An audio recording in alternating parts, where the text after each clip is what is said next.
Welcome back to Projects from the Bottom Drawer.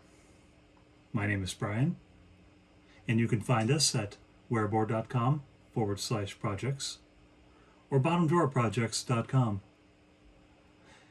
You've probably just sat through several minutes, probably a half hour of video of me poking around inside of this Heathkit IT-12 signal tracer, trying to determine what was wrong.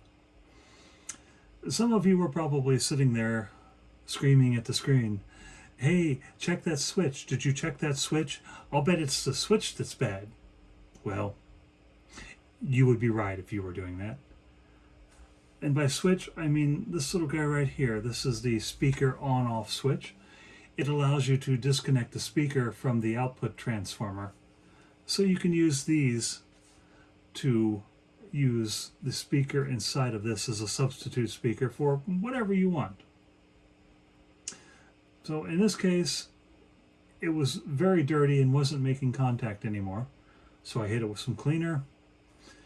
And if someone needs help, direct relief helps. No politics, no red tape. Hey, what you doing over there? Oh, I'm packing insulin for kids with diabetes. See, every box here is literally a lifeline. so we won't play too much of that just in case Content Match decides it wants to pick that up, even though it's a commercial. But as you can hear, it's working pretty good for one of these. It's connected to a crystal radio right now. There's some noise, but hey, we're getting audio just like it probably sounded when it was new. So I guess what that's teaching me is that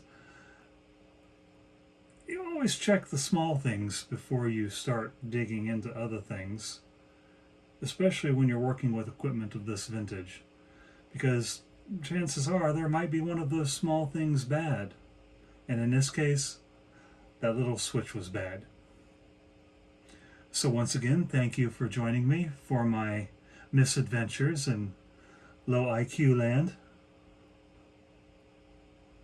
You can find this device and many more, hopefully ones that I've managed to get through without doing something silly like this, at wereboar.com/projects.